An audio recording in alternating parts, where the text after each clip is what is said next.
Okay, so as Caroline said, my name is Giovanni Alberto-Pons. I'm an associate at Rosenberg Martin Greenberg, working with Caroline. And Caroline, feel free to tap in anything that I go over. But basically, we're going to change gears. We're actually going to dig into the Form 4012 and start talking about how we're going to actually file the tax return. For this topic, filing basics, these are the objectives that we're going to go over. First, determining who must actually file a tax return. Some taxpayers may not actually be legally required to file a tax return based on their age, their income, and their filing status. For those who are not legally required to file a tax return, the question then becomes, well, should they file a tax return? There are some reasons why a taxpayer who is not required to file a return should file a tax return. And that situation sometimes arises when you just started a job in the middle of December. You have wages, but they don't meet the income threshold to make you required to file a tax return, but there were taxes withheld from those wages. So in order to actually get a refund of those taxes withheld, you want to file a tax return. It's the only way to get it. There's also some refundable tax credits that you can only receive if you file a return. So even if you're not legally required to, you want to determine whether your client, your taxpayer, actually should do so. The next objective that we're going to cover is you have to verify the taxpayer's identity for the same reason why we just discussed. You want to make sure that the person that's sitting in front of you is the person who they say they are. The fourth objective is we want to determine how to file the tax return. Now this we're going to go over very briefly because you'll find that if you've never done this before, the tax preparation software will actually help you in filing and determining how to file the return. Finally, we want to talk to the clients and explain to the clients or taxpayers about document retention. And this might be one of the most important objectives in this entire slide because document retention is typically one of the biggest problems we run into when a taxpayer is audited. And some people I see are nodding their head. And the other thing I wanted to say before I get started is we're going to come across some terms of art and some concepts that I'm not going to dig deep into because they're going to be addressed later on this week.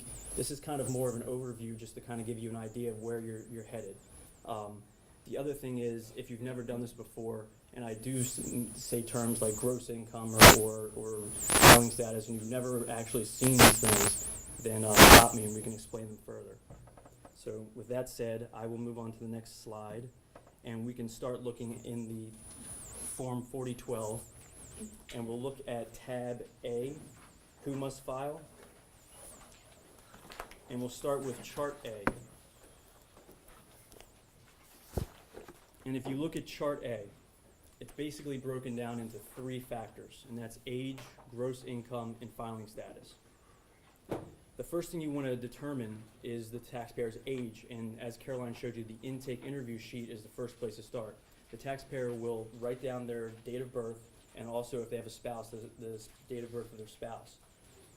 You want to look at that, and you want to determine basically from this chart whether they are under 65 or if they are 65 or older. Now the rule of thumb is if they were born on or before January 1st, 1949, then for this tax return, this tax period, they are 65 or older. So once you've determined what their age is, you just kind of notate that on the side, and then you move on to what their gross income is. There's another rule of thumb. If you look at chart A, there are income thresholds that trigger whether or not this taxpayer must file a return. If you notice, the highest income threshold is $22,400.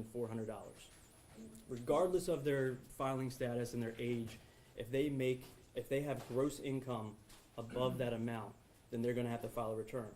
So one of the fastest ways when you have a taxpayer or client come to you to figure out whether or not they need to file a return is to start tallying up what their gross income is. And most of the cases you're going to run into, you're going to see that their gross income is above $22,400, triggers that they actually are legally required to file a return.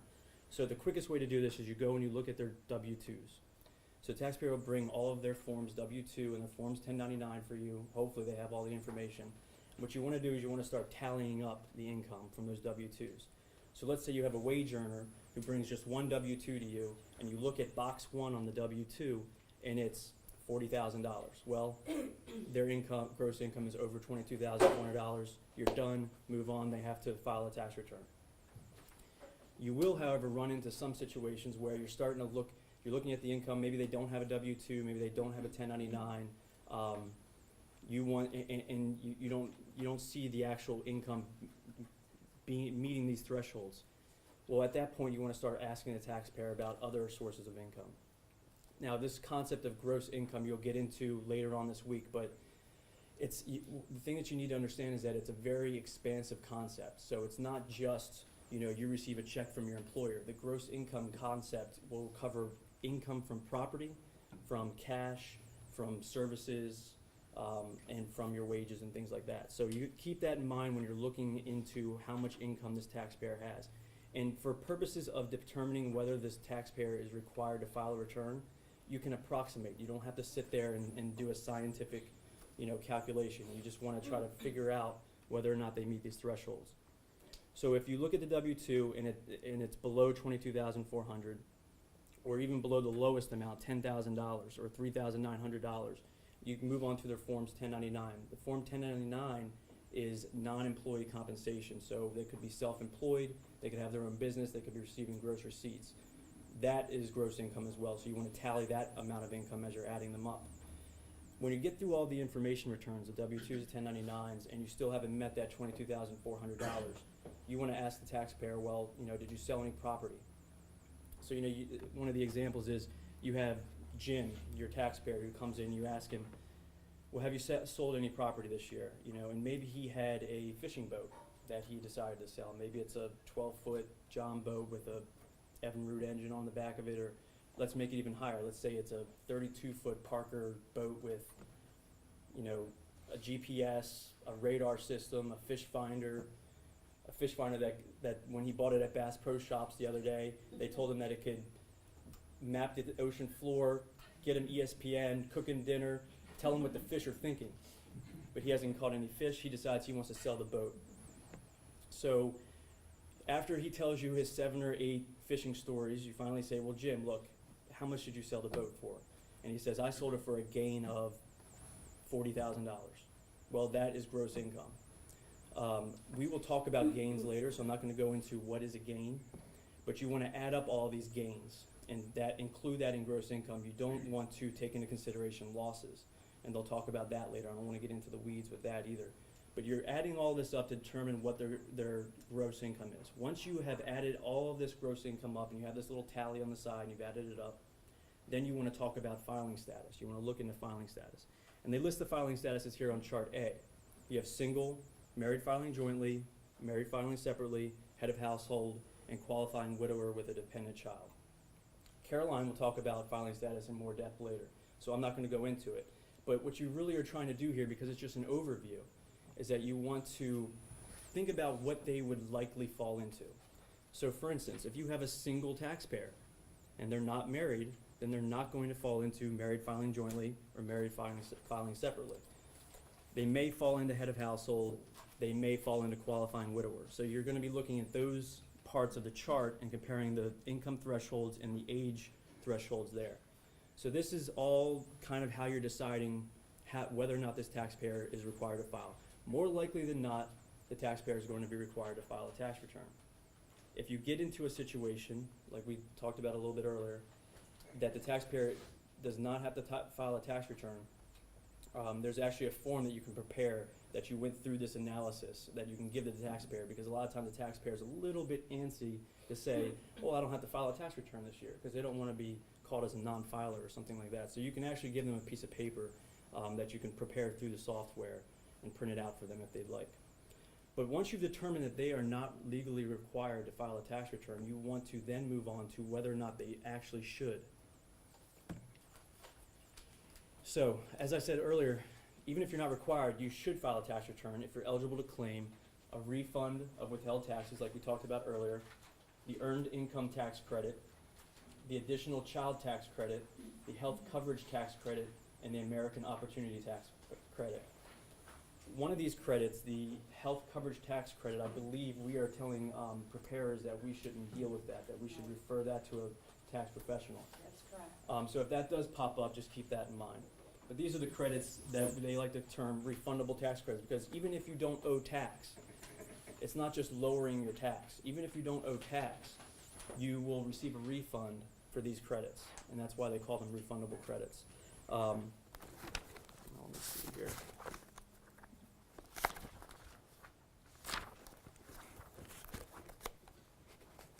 So keep an eye out for those credits. Now, we're going to go into those credits later in the week, but some of the things you might want to ask yourself or ask the client when you're going through this is ask them whether or not they had federal or state tax withheld from their paycheck.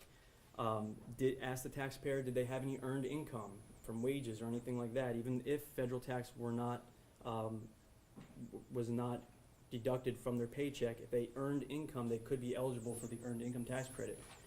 And a lot of times the earned income tax credit comes into play if you have a child, but you also need to keep in mind, just as a note, that you can be eligible for the earned income tax credit even if you don't have a child.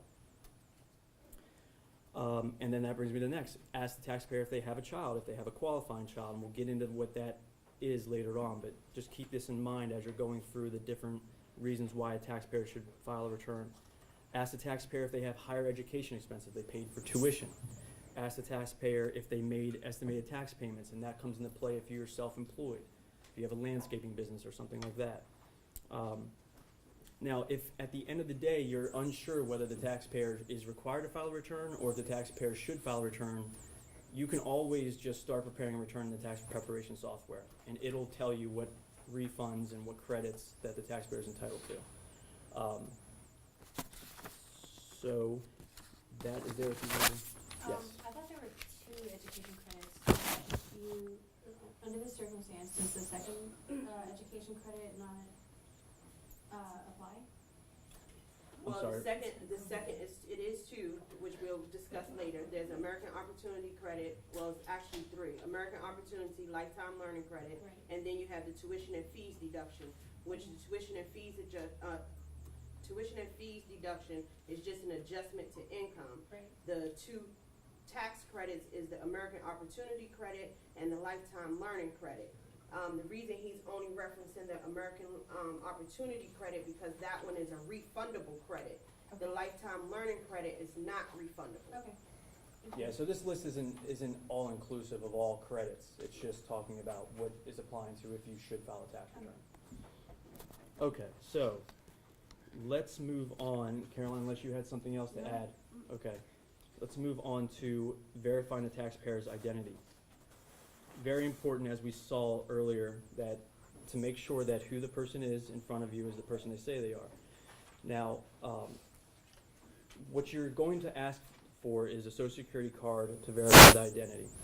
If the taxpayer doesn't have a Social Security card, then you can accept a letter from the Social Security Administration or Form SSA 1099.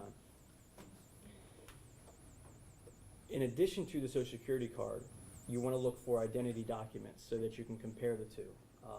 Some of the identity documents include a U.S. driver's license, employment ID, a school ID, a birth certificate, a U.S. state ID card, a military ID, a visa, or a passport.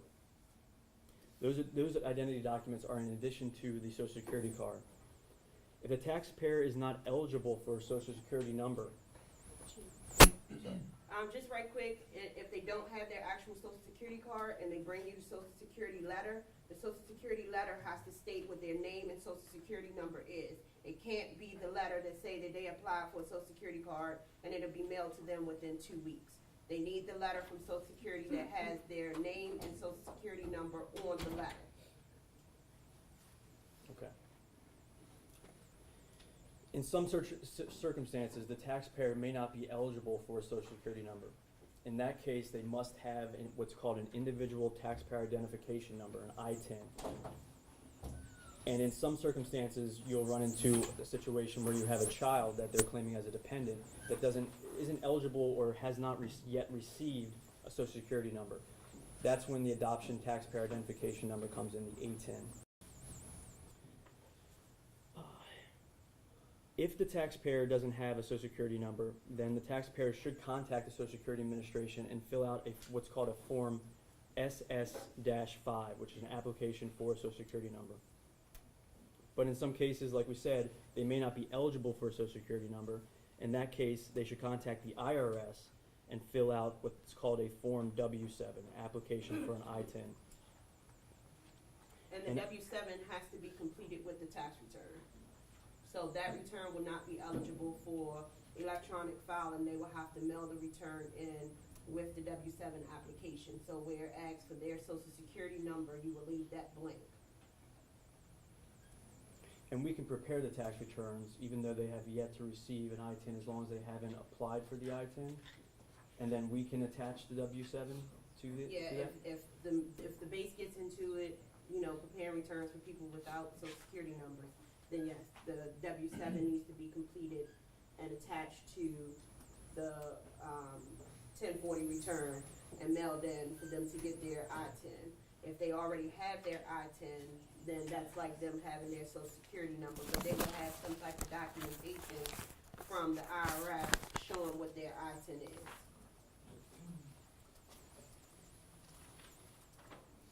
Okay, so, just make sure we haven't got that. And just as a note, newly issued I-10s will now expire after 5 years. Just something that if you are preparing that, you can let the taxpayer know. Another thing to note, if you're preparing the returns for an I-10 application, you want to include all the forms W-2 regardless of the social security number on the form. So sometimes you'll have a W-2 with an incorrect social security number. You don't want to go into your TaxWise software and then try to change the numbers. You want to do it as is and send it in with the application. Yeah, like I say, leave the social security number blank. You know, I used to work in a walk-in office when we prepared returns, and some companies will sell deceased taxpayers' social security numbers to people that are not eligible for social security numbers. So that's what they would use to work. Their W-2 would show that social security number, but it doesn't belong to them. So if you get someone and that social doesn't belong to them, then just leave their social blank, but you will still send in the W-2 with the return. And so if you run into this issue, so you don't have to remember all these rules by heart, there is a tab in your Form 4012, it's the tab L, I-10 returns, and has quick reference, a decision tree, and everything that'll help you walk through one of those returns. Okay, so one last thing about verifying a taxpayer's identity. You may come across a situation where a taxpayer comes into you and says they're filing for a decedent, someone who has been deceased, who passed away during the year. If it's a surviving spouse, if it's the spouse of the decedent, you want to ask for his or her identification and also for the death certificate to verify that they are actually preparing a return for a decedent. If, rather than the surviving spouse, there's a personal representative who could be completely unrelated to the person who passed away, you want to verify his or her identity and also ask for court documents or other documents that authorize them to file the tax return on behalf of the estate. You want to make sure that they actually have the power to do that. It can't just be some child coming in that says, hey, I'm going to file this tax return for my dad or my uncle that passed away. You have to make sure that they have a court document that actually authorizes them to do that.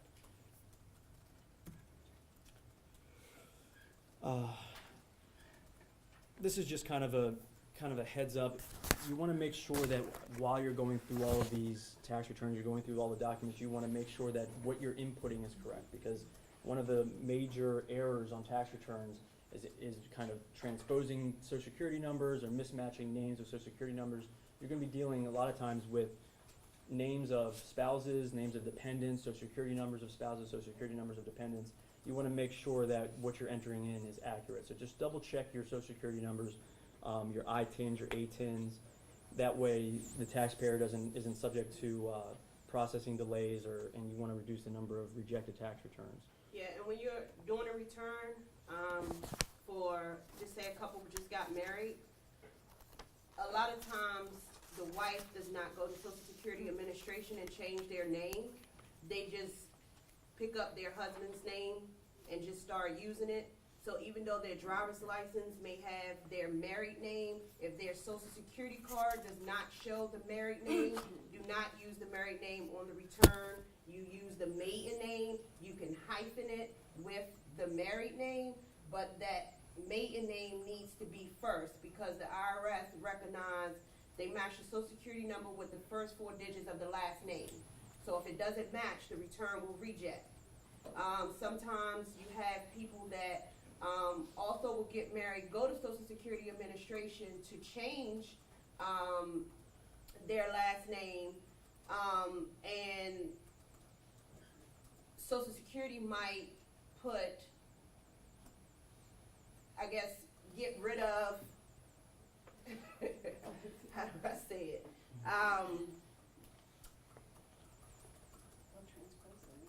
Yeah, sometimes they will transpose the names and have, you know, even though the Social Security card still shows the maiden name, but the married name may be first, and then it might just be hyphenated, but it might list as, just say if it's Jane, Susie, Brown, Black, or whatever. So it might show Jane, Brown, Black. So it might drop the middle name, but, you know, so just pay attention to the Social Security card. Whatever the Social Security card says, that's the name that you need to put on the return. You know, you can tell them that's what has to be put. Like I say, you can hyphenate it, but, you know, please pay attention to that because we do have a lot of rejects for that. So you want to make sure you look at the Social Security card and use that name. And Shamika, that's true even if the Form W-2 has the new name and the Social Security number has the old name or vice versa? Yeah. Okay. Yeah, they can show you all of the identification in the world that will show the married name, but if the Social Security card doesn't show the married name, then that's what you have to go by, the Social Security card. And that's a good point because you're going to be, some of these taxpayers are going to be bringing in documents and it's going to be a plethora of documents. I mean, you're going to be dealing with tons of W-2s, 1099s. You don't want to just, if I want to confirm the spelling of the person's name, you don't want to just grab any old document out of the pile and use that to reference. You want to go to the source documents. Yes? When they change the Social Security number on the married form, do the person who's gotten married, do you change the Social Security number also, or just the name? They just changed the name. Not the number itself? No, not the number itself, they're not, the name was changed. But they have to go to Social Security to get that changed, so a lot of times, like, statements, your driver's license, you can just go and show your marriage license, which the company will change the name, but if they don't physically go to Social Security Administration to show them their marriage license, their Social Security name won't change. Well, what happens if you have one overseas, have a girl overseas and married, without everything the same, everything the same? Then what she will have to, if she hasn't changed her name with Social Security, that's what you're saying? She hasn't changed the name of Social Security, Social Security, yes. She hasn't changed her name with Social She Security. has not. So then she will use her maiden name, and then she can hyphen it with her married name. But she will have to use her maiden name when she goes to file her return. Yes. In the event that they don't have their Social Security card, are we allowed to use past returns? Or how do we identify them if they don't have their physical card? They've lost it from then until now. Well, in the regular VITA world, then they will have to go and get their Social Security card or get that letter from Social Security Administration. First Lieutenant Gaia, how do you handle that? If someone came to the site before and don't bring their Social Security card this time, Lost it.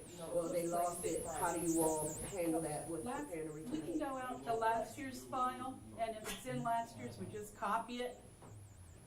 It's what we were doing last year to give you a hint. But we didn't turn away if we could get a copy out of last year's file.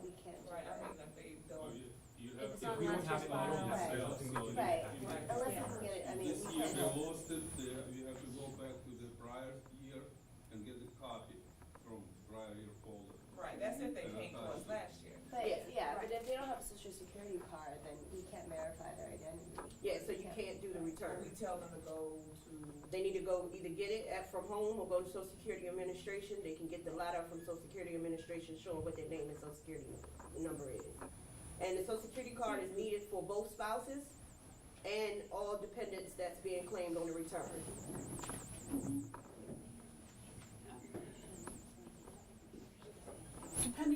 time last year, we did start them, if they had to go to get that. If we had the blocked time available, we'd start it, but we wouldn't release any information. Then you gotta Suspend it, yeah, Yeah. missing further information, and that only depended if we were ahead of schedule or not. Right. In the 4012 On the back. book, on the back cover, you're gonna see a number of phone numbers. You should have those available because this will happen to someone at some point this filing season. Yeah, Social Security Administration number is on the back. And you just wanna have those available so the client can call. They may wanna call while they're sitting right there. They're not gonna be able to get a fax at the center, but they can at least get the process started. And they may need help, explaining to Social Security what they need. All right, so moving on from social security numbers, unless anyone else has a question. All right. Which form should you use? Now, very quickly, because the tax preparation software will actually prepare or give you an idea of what forms you need to use. All taxpayers can use an individual Form 1040. Once you're done filling out the return, the tax preparation software will actually tell you what forms you can use. And the idea of this is to use the form in order of increasing, or the form of less complexity, the simplest form you possibly can. So we'll go through that. Record keeping. Like I said before, one of the most important things you need to explain to your taxpayer, because the taxpayer bears the burden of proving their income and expenses. Substantiation generally requires documentation. So if you said that you took a client out for your business to Outback Steakhouse and spent $300, you have to be able to substantiate that that was for your business, the amount of that money, and who you took out. Some taxpayers could say, I took out my client to a business dinner, but really took out grandma and spent a lot of money. So you have to, it's a taxpayer who has the burden of proof. Now, the general rules for, go ahead. Real quick, what about people that have a rental property, say in another state, and they go and visit that state? How do they go and prove that they went to that residence to go and take care of it so they can claim it on their taxes?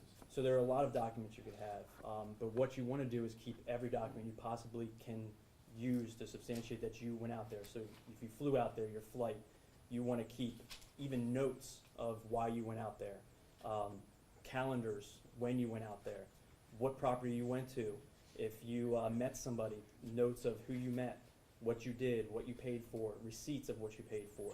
Everything that you possibly can think of that you obtained document-wise to go out there and do that, you should retain. If you're driving to the property, can you actually keep the log, mileage Yes. log? Yes. Yes, mileage log, yes, you can. Not, Kenny, you should. You should. Should keep it on. I could just write down using my hands or Yes. some kind of type of computer.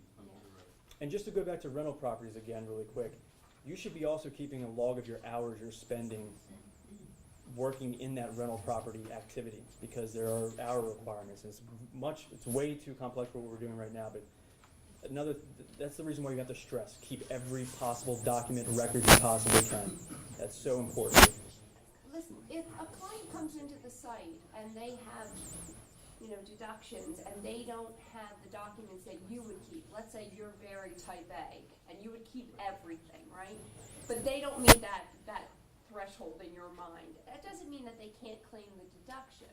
I mean, they're giving you the information. They're signing these returns under penalties of perjury. We're going to talk about, along this week, about triggers and things that should make you pause and say, this doesn't sound right. But if a client comes in and says, I traveled to my rental property and I had these deductions, and they don't have every piece of paper, you can still claim the deduction if you believe that it's accurate and they're being honest. You're not there to hook them up to a lie detector test and let the bells go off. What we did last year is we would write it down on a piece of paper and make them sign the paper. And then that copy is why we justified why we stuck so many miles in or whatever. We made them tell us, and then we had them sign it if we thought it was reasonable, but there was no paper. Well, if that's what you all want to do, or if that's the rule that's in the VITA site, you can do that. We're not here to audit returns, so you just pretty much take someone at their word, unless it's just completely nonsense. You know, if somebody only made $10,000 but have $100,000 worth of mortgage interest, then that's something that you would question. But you pretty much take the taxpayer at their word on what they give you, because we're not here to audit returns. They sign that return under penalties of perjury. You all volunteering to work at the VITA site, you're protected under, you know, that where they can't come back and sue you. You all are not getting paid to prepare these returns, so they can't come back and personally sue you. But like I say, you pretty much take them at their word. Unless it's just complete nonsense, then you can question them. I mean, if the center was doing that, that's fine, but you don't have to go to that extent. Although if you take notes while they're talking, or if they sign something, it seems to sink in a little bit more with them that this is really, you're gonna have something other than the tax return that verifies it. So, but you're right, we're not here to audit, so. So this is basically, if they ask you, you know, what documents do I need to keep, how long do I need to keep it? So if they ask you, well, what documents do I need to keep with respect to this rental property, best thing to do, tell them, keep everything you possibly can have. The general rule for timing, though, is that you should maintain records for at least 3 years from the date the return was due or filed, and 2 years from the date the tax was paid. You may want to keep it longer. There are certain situations where documents you have to keep longer. For instance, net operating losses. If you're carrying net operating losses forward, which you probably don't know about yet, or some of you may do, if you're carrying those forward, you want to substantiate them 4 years down the road, 5 years down the road. You need to have the documents to substantiate those. So the general rules are there as a guideline, but if someone's asking you how long should I keep these documents, Forever. I almost would say until the end of time. Okay? Yeah. Yeah, because one thing, those that live in Maryland or file Maryland taxes, like the state doesn't have a statute on when they can collect. So, you know, they can come back from 1980 something and say they need a return they didn't get, you know, and could just contact you. You're required to file that return. The IRS won't have a copy of that return, so it might be hard to get W-2s, copy of the return. So you want to save them as long as you can. I mean, but like you say, that's the general rule. So yeah, that's the general rule. Make sure that your taxpayer isn't leaving here thinking, oh, in 3 years I'll just burn everything and be done with it. Right. Maryland is particularly difficult because if you, 2 years from now, if you need wage and income information from the IRS, you can get, for the last 7 years, how much you were paid, the W-2s that were filed under your name, Social Security number, the 1099s. Maryland doesn't keep that information, and the information maintained by the IRS doesn't show your state withholdings. So if Maryland comes back 5 years from now and say, we see that you filed a federal return with a Maryland address, you were at Fort Meade, or you were at, you know, the Naval Academy, we want a return from you, and you're trying to prove otherwise that you weren't really a Maryland resident, you've got to dig those records out. And don't store them, if they say, where should I store them? Not in the basement. There are more floods that happen in people's basement than I care to tell you. So somewhere dry, high and dry. Right. And the other thing is, make sure the taxpayer knows that record keeping with respect to taxes doesn't just stop at W-2s and Forms 1099. There are other records that are very important for your taxes that are not just that tax day document that you know about. You know, for instance, the cost basis of your property. You know, that boat that we were talking about earlier. You want to keep the cost, how much you purchased that boat for. So it might not be clear to the taxpayer what documents they should be keeping. So just make sure that they understand it's expansive. And then summary. Go through the Form 4012. Even if you have started to prepare tons of returns, your case may be more complex than you think it is. You want to make sure you follow the charts, follow the step-by-step analysis, and don't just shoot from the hip, because you may come across an issue that you missed because you thought that you knew the answer to it. So that's just one takeaway. And again, check the source documents for Social Security numbers, double check that you're entering in everything onto the return correctly.